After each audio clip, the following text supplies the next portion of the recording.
consultant, and my Waves of Communication platform is designed to provide resources. We produce resources here to equip and empower parents and caregivers all over the world, to help the late talkers in your life shift from spoken language, from nonverbal communication into spoken language. And I'm a little bit distracted because I have an important announcement to make really quick. You can see right here that my workbook is in a different language. Yes, everybody, the Hindi version of my workbook is coming out. The Amazon link isn't quite set up yet, but it's through Notion Press. And so if you live in India and you know someone, a language facilitator in your life, or your child's teacher perhaps likes Hindi exposure, or they don't speak much English and Hindi is their first language and they prefer to read and work and speak in Hindi with the late talkers, many of the families who are working with me, English is their second language or third, even in some families. But everybody learns to speak English because they use it for business or schooling and things like that. But when you're at home with the late talkers in your life, if you're speaking Hindi, the workbook is now available for you. So thanks for giving me a couple minutes to talk about that really quick. I'm super excited, but today's topic is really important. And what we're going to be talking about today is, why do people quit?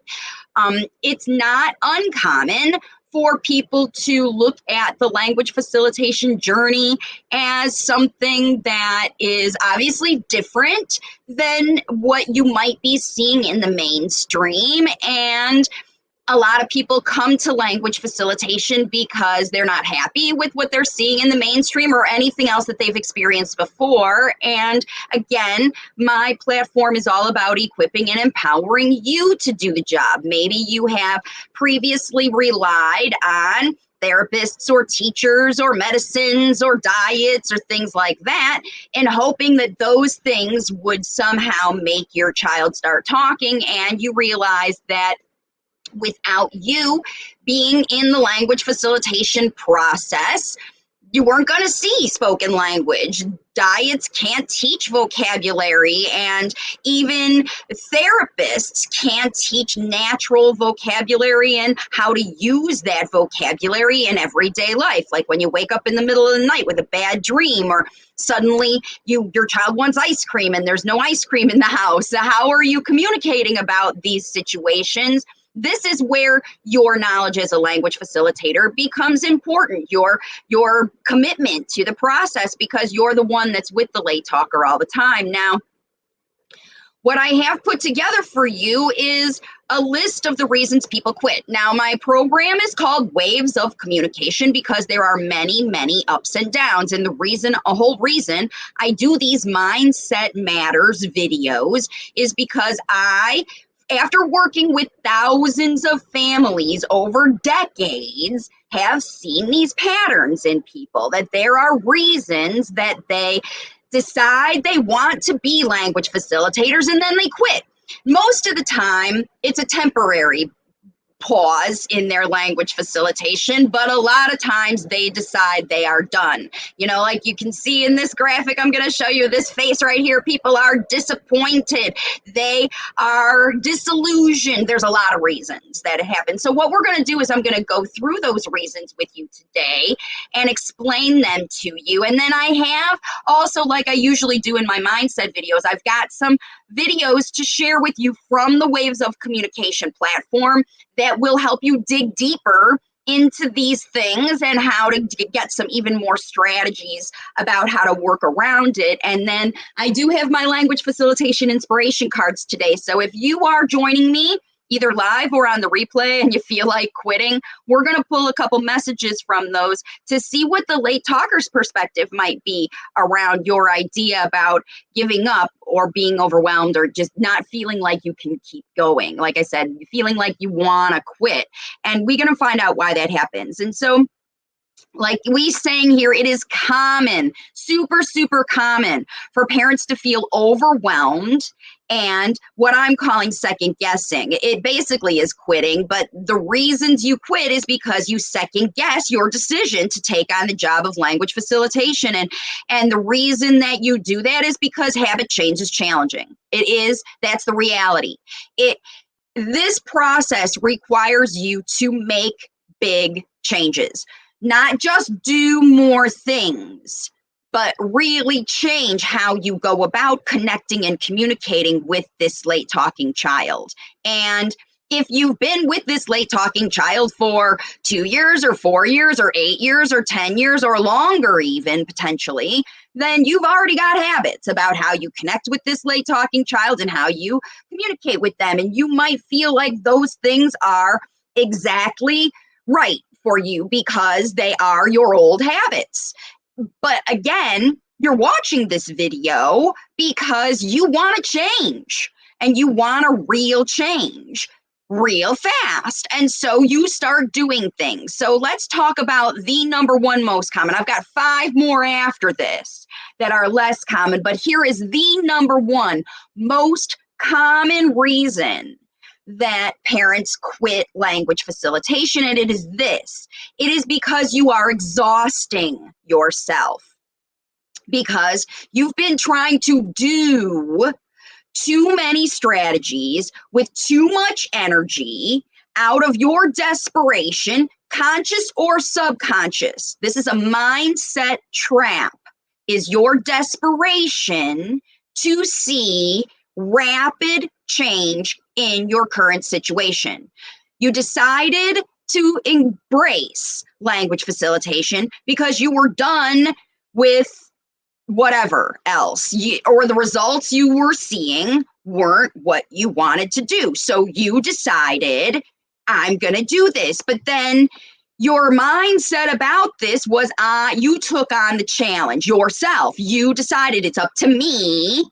And I tell you, it's up to you. And it is. You are the main responsible one. But it's not up to you to do more. And I just really want to drive this home right now. On none of my videos, 0 of them, am I telling you to do more.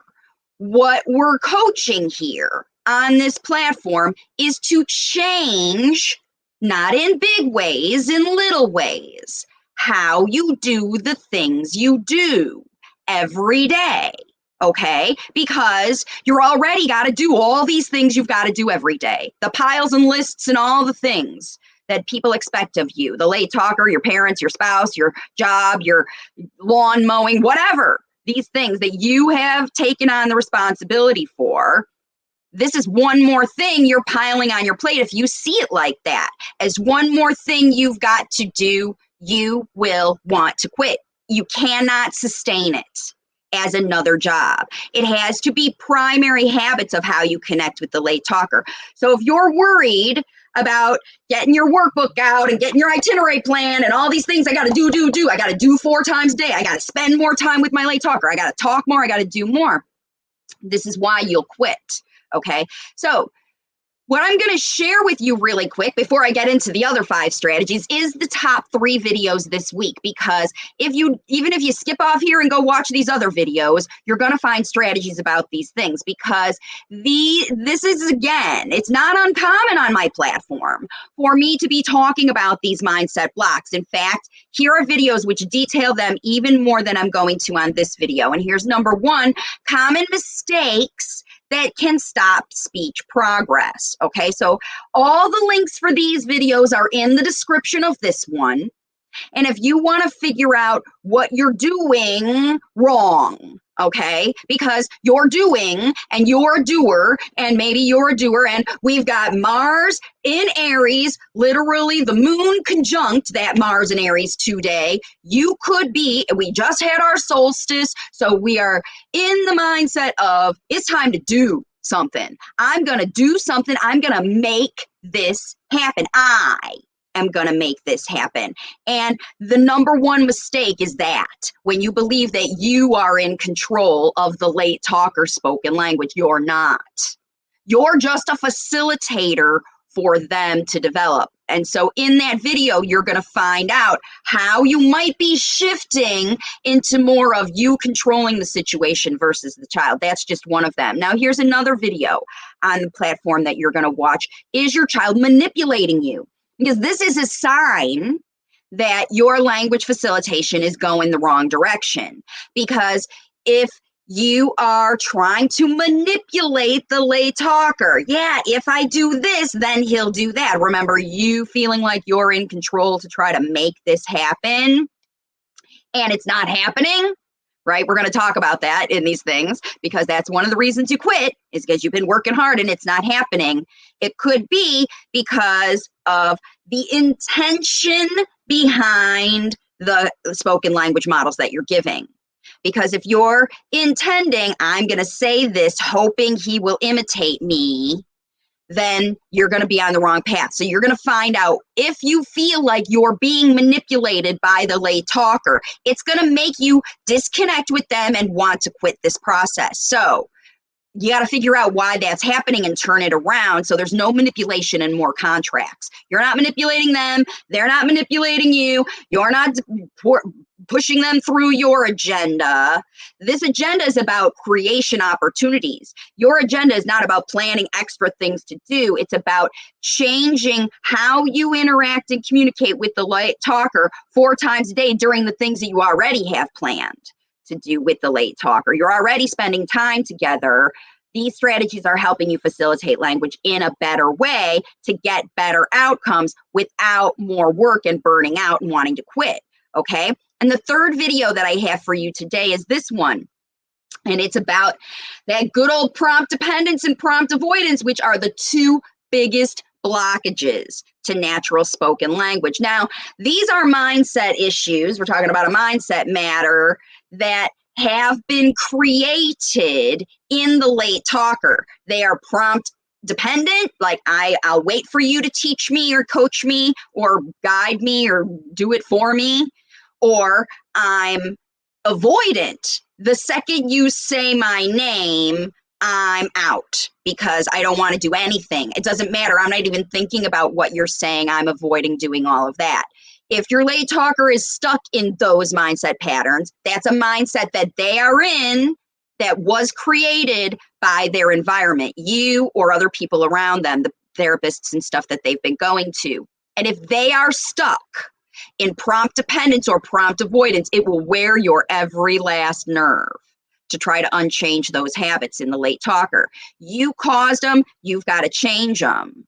And so that's another reason that you could be feeling like you're spinning your wheels and not getting anywhere, because your child is stuck in a mindset trap of prompt dependence and prompt avoidance. Okay, so what I'm going to do now is I've got 5 more reasons. These are more specific reasons that people quit, because remember, that overwhelm and feeling that you've got to do comes out of desperation. But where does the desperation come from? I got 5 of them for you. So let's start with number 1. Number 1 is desperation because you are overwhelmed. You are overwhelmed by your child's physical challenges, right? Now, ear infections could be tongue tie, could be anywhere from a minor thing like ear infections, tongue tie, those kinds of things, to a major thing like missing parts of your brain or genetic syndromes or things that you have been told over and over by other professionals are going to significantly affect your child's development for the rest of their life, okay? Now, that's a mindset, that's acceptance, right, is a mindset that you have had to go through if you are a mom of a kid who's had that. You've had to accept that your child is different than other children, that your child is whatever somehow, right? And even though I am telling you that it's not me who has done this, it is the parents of the children who have these issues, have succeeded. It doesn't matter. Syndromes, all of that. If the child is cognitively capable of listening, learning, and imitating, Okay, it doesn't take much. Listening, learning, and imitating when they want to. Trial and error learning. Initiating communication. If they're trying, on my website, I have a class that lists all those things that say how to know if you and your child are ready for language facilitation. And there are very, very few. I mean, your child has to be nearly comatose for them to not be prepared, okay? We know what it takes to learn spoken language, and all you've got to be is healthy, able to hear most of the time, and be in an environment where you feel confident about trying to use spoken language. So if you've got a child who's already initiating spoken language, if they're already initiating communication, it doesn't even have to be spoken, but they are vocalizing at the same time. Consider that communication, because you're responding to the vocalizations they're making, you're responding to the gestures they're making. You respond when they poop every day at 2 p.m. because they know at 2 p.m. you're going to be available there to change their diaper. So communication is happening. Intentional communication is happening with all these kids. And you could be wanting to quit because you feel like yours is more than the other ones. Like, I know, Marci, you're talking about really severe kids, but mine is worse. Mine's severe. Mine is bigger. My problem is whatever. My child is more. None of that is true. None of it is true, because everyone's language facilitation journey is individual and unique. And only you, as the primary mommy, connector, caregiver of this child who has these physical challenges, only you are the one who's able to connect with them about what they mean behind all the nonverbal communication that they're using, because speech hasn't worked for them. It has broken down. They trial and errored it and it didn't work. So they moved on to some other kind of communication. These are habits, choices, mindset, not physical challenges, because every single family who does this, who really digs in and does this, will see improvement. But if you quit, you never will, okay? If you're overwhelmed and you feel like my child can't because my child's too X, Y, or Z, you're wrong. That's your belief, that's your mindset, and it's not true. Because neuroplasticity is a real thing. And you can grow new parts of your brain, especially in little children. There's all kinds of data and studies that prove it. And I don't even need those to tell you that I have worked with thousands of families who have done it. Okay? So you can too. You don't have to quit because of this. Because your child is perfect just as they are. And they're going to learn all the spoken language they're able to when you facilitate language. And isn't that what you want for your child? The best they can, right? The best they can. So no child is too physically impaired for you as their language facilitator to find success with language facilitation. It's just, that's the truth, okay? So you don't have to quit, but you do have to make adjustments in your habits. You do, okay? So here's the second reason that people quit. You are overwhelmed by pressure from family, community, or professionals to use these prompt-based interventions. You could be overwhelmed by pressure from your late talker who is prompt dependent to keep prompting them because they prompt you to prompt them. This is what kids do. You could be overwhelmed with my child won't stop triggering me to read his mind. He won't stop doing these same nonverbal communications. And that's because you have helped them establish their position habitually, right? They always do, they always pressure, right? Now, if you respond to those pressures, then they'll keep giving them to you. It's empowering to a controlling person to have someone to control. And if you keep letting them control you, including your late talker, they will. They will. So you could be overwhelmed and you're like, look, I can't do anything because I know this prompting stuff is just more work for me, right? Any prompt dependent or prompt avoidant child requires other people. They're divas. They're like, no, no, thank you. You do it. You do it. You do it. You show me. You do it for me. You do it, whatever. And the more they resist, the more inclined you are to just do it because you don't want to deal with the resistance behavior. And so you're overwhelmed by the resistance behavior that keeps coming and keeps coming and keeps coming to pressure you, right? And when you get too much pressure, you quit. When you get too much pressure, you quit. So it's up to you. I know the pressure's real. I know it's real from the late talker. I know it's real from these people. But you have a choice about how you connect with these kids. You don't have to let them push you around, just like they don't have to let you push them around. That's what this resistance is. I'm not letting you push me around anymore. I'm controlling you. Remember, that's why I put that manipulation video in there. Okay? If you are feeling like all you got to do is plan ahead and sneak and hide things and manipulate the late talker and plan everything ahead so you can predict their behavior, that's a lot of work for you. And you can't sustain it. Plus, it's not helping the late talker develop independence. It's just causing them to rely more on you to do more for them. Less independence. On this channel, we talk about giving kids more independence and teach them how to create things and teach them how to solve problems on their own, right?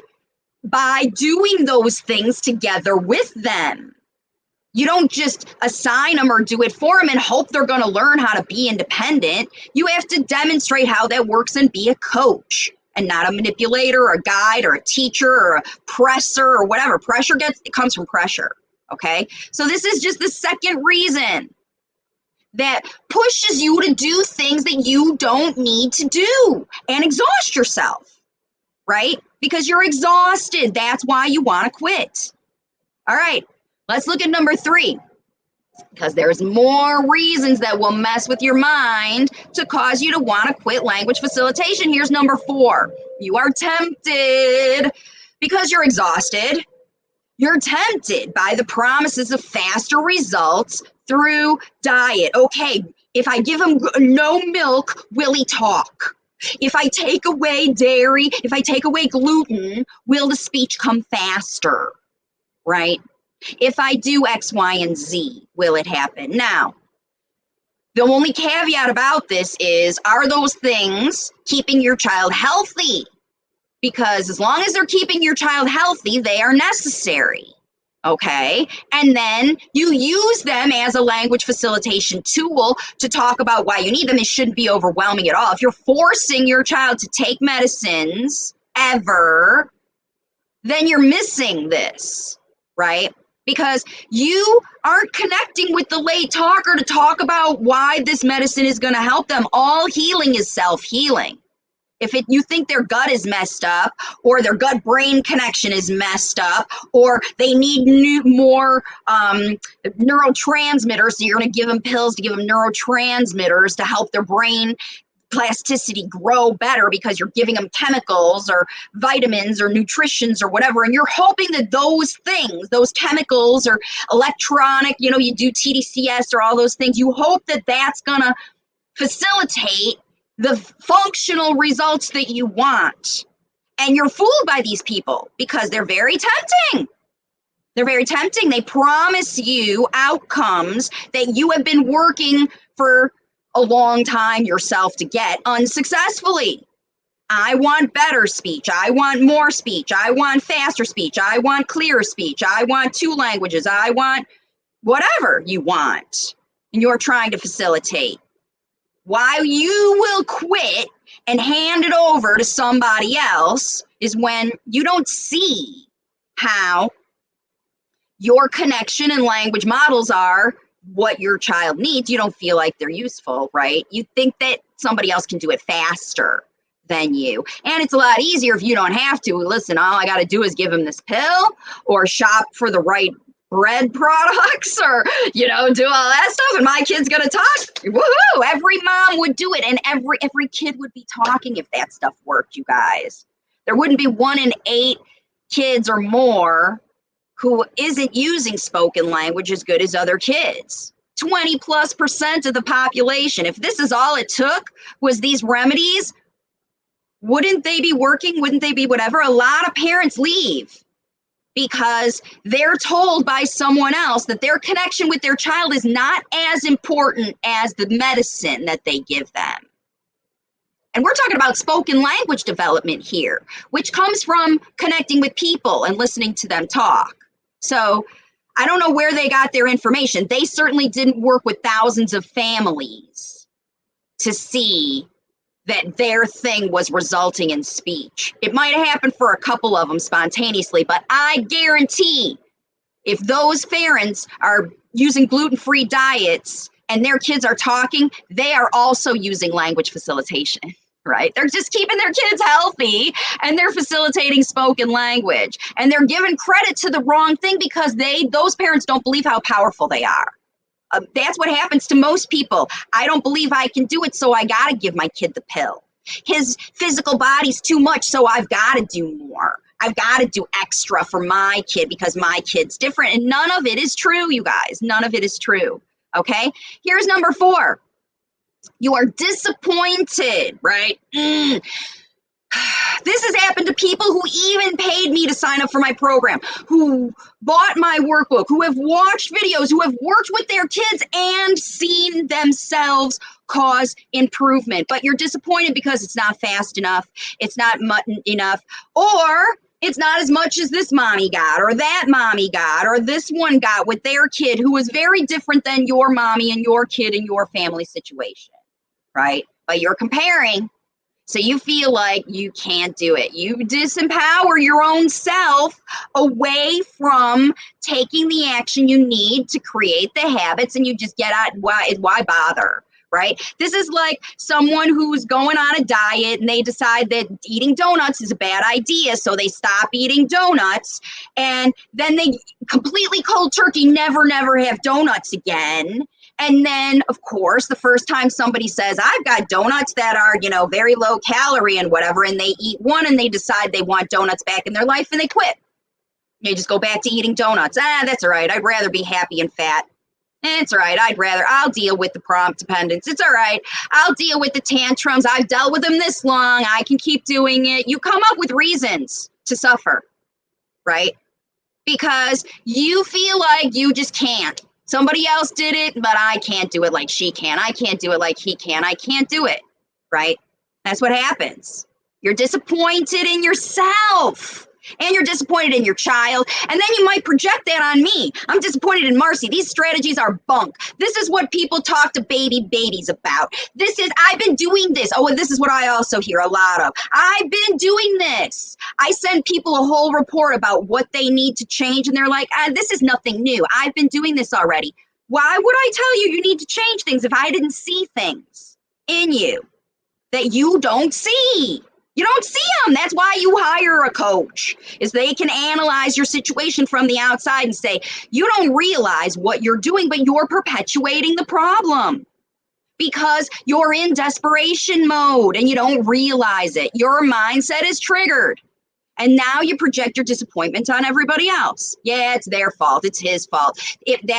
My child's too sick. My child's too physically impaired. My child's too whatever. And you just put it off on somebody else saying, it's just not even worth it for me to do this because it's not the right thing for me.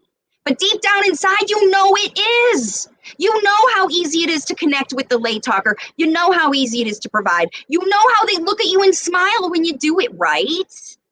You know how they connect with you. You know how this works. You're only disappointed because you're comparing.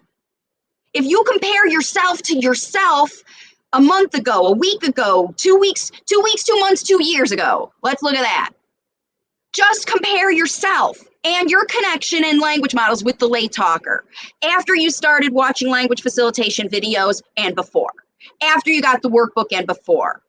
Yeah, there's ups and downs. Yeah, you might have got triggered by all these things. But remember, You still could be triggered by all these things, but it's temporary. You got a choice to change your mind. If you don't like how your situation is, change your mind about it. This is what you can do. You choose to quit or you choose to dig in. It's up to you. What are you going to choose? Here's number 5. You're worried that your efforts are not effective because the lay talker is saying fewer words and making less effort to try to talk after you stop prompting them. You might have gotten better outcomes as far as number of words said by your child when they were in a prompt environment. You might have got reports, your kid said 50 words today because it was a flashcard situation. And you don't get 50 words at home, right? But you get something different than that other therapist. You get listening, you get connection, you get smiling, you get response, you get elevated nonverbal communication that has meaning, you get pop-out words that are not happening right at the time you're saying them. You see the lay talker initiating, literally changing their own speech. It's not done yet. It's not finished. It's not perfect. It might not even be speech yet. It might be gestures changed into more pointing, and pointing changed into labels, and labels changed into requests, and requests changed into storytelling. Because that's the whole point. You're trying to increase through the evolution of the process. And remember, lay talkers can't learn how to talk unless they're listening. So it's a very common thing for people to say, my kid's saying fewer words, especially the first few weeks. It could be 3 to 6 weeks of time that you are dug in, language facilitating 2 to 3 hours a day. You've got to give it 3 to 6 weeks and watch every day. In your workbook, you can watch every day and analyze. How is my kid listening? Do they want to connect with me more? Are they sticking around when I demonstrate things for them? Are they bringing me things to initiate? Tell me about this. Teach me about this. Show me about this. If this is what's happening, then you can be confident that your efforts are effective. Just because they're not talking or saying words doesn't mean that they are not actively developing the functional spoken language that you want to hear. So don't quit before they get a chance to practice and listen and develop. They're going to practice on their own. They're going to practice without you. They're going to practice with their books and their dolls and their cars and their stuff like that, their videos. They're going to talk to those things and trial and error speech before they give it to you, because they want to give you the best. They want to give you the perfect speech. So they're not going to give you the practice things, especially if you've been or they've been in an environment where their speech has been judged. If you're trying to make it better or bigger or anything like that, okay? So you could be worried that your child's not talking when in fact it's because you're doing a great job. You're doing better than you thought. This is your experience, okay? Because don't quit just before the magic happens. He's not listening. You know they're listening. They're sitting, they're looking, they're smiling, they're staying near you. And if they're not, then that's when you got to make changes, right? That's why those videos that I have today are going to be the biggest thing for all of you. So, yeah, I see some great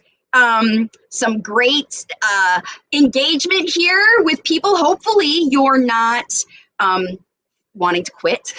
If you tuned into this video, hopefully you're not feeling like it, but you might some days, and you might every day a little feel like, this is too much. I can't do it. I can't quit anymore, whatever. But yeah, that's the thing. So Lori says, thank you. I always feel your mindset videos answer just what I've been asking myself. Good. Awesome. So like I said, I think that that's the thing about this. The strategies are easy. It's the mindset change that's hard. Habit change is challenging, right? Otherwise, We'd all be changing our habits all the time.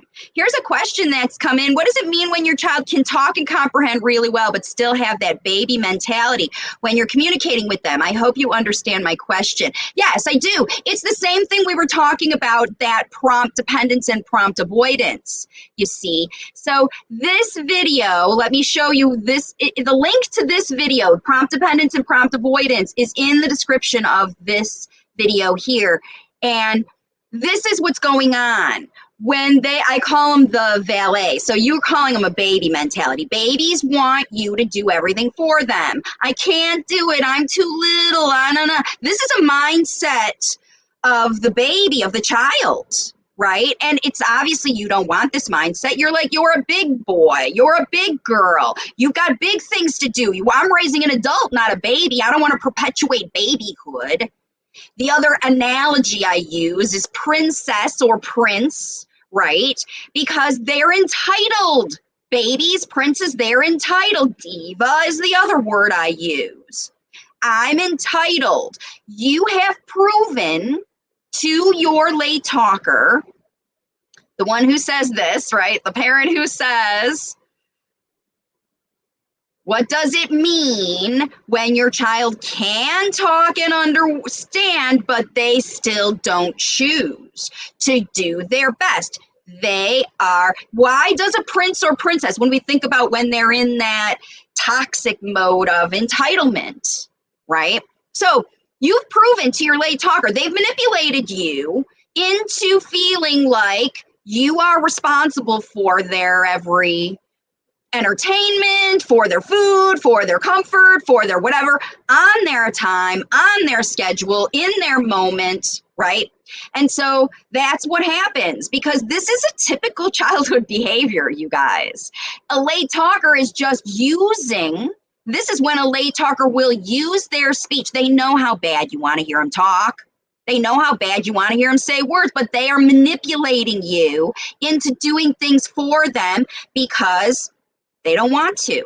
They don't feel the need, because you've proven to them, no, it's okay. You don't have to. You don't have to try. I'll do for you. You don't have to. You don't have to. You're the baby. You're the prince. You're the diva. You're the whatever. I'm your servant. I'm your whatever. This is why this happens. Okay? It's a mindset choice. It's a mindset choice. So don't let these things make you quit, ladies and gentlemen. Don't let these triggers that run through your mind, all of them could run through your mind every day, depending on how your mindset is. And the way you do this, the way you overcome these mindset traps, is through connecting with your lay talker. Because these things happen when you connect in your own mind and you start spinning stories in your head. What if this? Maybe it will be that in the future. If it doesn't, oh no, other kids are. And what if they judge me? And maybe it's gonna. This is all mindset stuff, guys, all mindset stuff. That is keeping you stuck. It's keeping your lay talker silent. It's keeping you depressed and worried and overwhelmed, and it's delaying your process. Because if it isn't fun, everybody, it isn't. It isn't fun. This isn't just a catchphrase. This is how I live my life every single day. This is how you should live your life every single day. Yes, we all do some things that aren't very fun, but they're very short and very temporary. And if you're in the habit of having a bad time every day with the lay talker who's manipulating you, or you're feeling like you've got to control and manipulate them, that isn't fun. It's not fun for you. It's not fun for them. And there are ways to make this whole process easy, happy, safe, and fun. And when you do, you're never going to want to quit. You're going to want to tell everybody how easy this is. And they're not going to believe you because they're going to be stuck in mindset of it. What do you mean easy? I've been working. It's a hard work for months and years and whatever to try to get my kid talking. Therapists have been working to try to get my kid talking. None of that is necessary. That's why the tagline under this is teach your child to talk faster than speech therapy. I haven't had to do speech therapy with a lay talking child. More than 100 families have got their kids talking without me ever doing a session with their kid, ever. So you can do it too. You can do it too. And if you want to know how, you want to learn how it goes, you want me to hold your hand all the way through it, visit wavesofcommunication.com, get the workbook. I just said it. I know I said it before, and a lot of people are watching. It's in Hindi now, in India.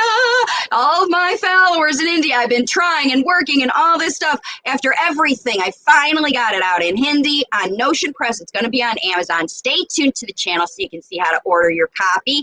Share it with your kids' teachers. Share it with their nanny. Share it with other people so they understand how easy this is. And they don't stay in the mindset of, I got to make this kid do something, or I got to make them do this, or I got to do. We're getting out of doing, getting into being and facilitating and making the process feel easy. So you don't quit, okay? Don't quit, moms and dads. I'm here for you every single week with more videos. And don't forget on Thursday. So this week I've got a really good video, and Thursday on live Q&A, everybody, we're going to be talking about why kids stop talking, why they quit. I talked a little bit about it today, but join me tomorrow at 11 a.m. Eastern time every Thursday. You can join me live, and if you can't join me live, you can join me on the replay and ask questions about it. Really quick, oh, I forgot, I didn't pull a card. I got to pull a card because this is my mindset video, and these are my language facilitation inspiration cards. So for those of you still watching, what do the late talkers have to share with us about this idea of quitting, right? This idea of quitting. They say, this beat feels good, right? Keep it easy. Keep it easy. And what's so cool about this is, remember we were talking about those physical impairments and when you feel like I want to quit because my kid's too something? This, the beats, the music is what foundationally helps develop neuroplasticity, okay? The back of this card says, pay attention to rhythm and patterns. That's the other thing that I'm feeling right now about this. The patterns of your late talker's behavior are going to help you make the changes that we talked about earlier. But it's the rhythm that is the strategy that helps you tie them into these patterns, because patterns are a foundation of language, okay? Every language has its own rhythm too. So if you're speaking another language, it sounds different. French, Hindi, Moroccan, all of you guys out there, okay? So when the late talker says a single word to you, use slow rhythmic speech to model complete age-appropriate sentences that would have helped the late talker express their idea in full. So remember, if they start moving, you can say, you like this, because they're dancing. That's a sign that they're enjoying themselves, that they're interested in the music, and you want to tie them into listening to it. So clap with the beat. Dance with the beat. Show them that the beat is helpful to their brain. And then if you talk while you dance, that's even better. I am talking and I am learning new words up and down. And you can use the words about what you're doing, or you can use the words about, let's go to Hawaii. And I'm talking about, symbolic kinds of things. Or you can just be jumping and flapping and talking about, we're going to have eggs for breakfast. I mean, it doesn't matter. Movement and rhythm and patterns are very, very helpful to bring the idea of, I got to connect with this kid. I got to get their brain connected with my brain. I got to get them listening to me. I got to get them focused on me. And it doesn't matter if you're just starting your language facilitation journey today or deciding to restart today. Maybe you were going to quit and you're like, maybe I'm not going to quit after all this. I'm going to reinitiate my effort and I'm going to rededicate myself to my language facilitation journey. I'm hoping that you do that from this video. And when you do, start with music. Start with instrumental music that you can sing along with, and you'll make up words about your environment together with the late talker. And if they think you're weird because you're changing habits, because you know now that you need to change habits and not stick in these mindset traps that get you stuck doing things that aren't helpful, you start doing things new, your late talker's going to notice. and they're going to see you, and they're going to notice that you're doing things differently. Don't ignore that. Dig in and explain. I'm talking slow so you can understand every single word that I'm saying. And yes, I know it's not how I usually talk, and you might be a little freaked out. But guess what? You understand every word that I am saying. And they're going to be like, all right, whatever. I do, but you're weird, and I don't care. Weird is necessary. Different is necessary. You got to be entertaining. You've got to provoke a change. Catalyst that change. Music will help you, guys. It'll help you get on the right track. It'll help you get going. So that's it. Don't quit. Get out the music. Get together with your late talker and facilitate the spoken language they need, that you want to hear. You can do it. And I'm sending you all the best on your language facilitation journey. See you on the next one, and bye for now.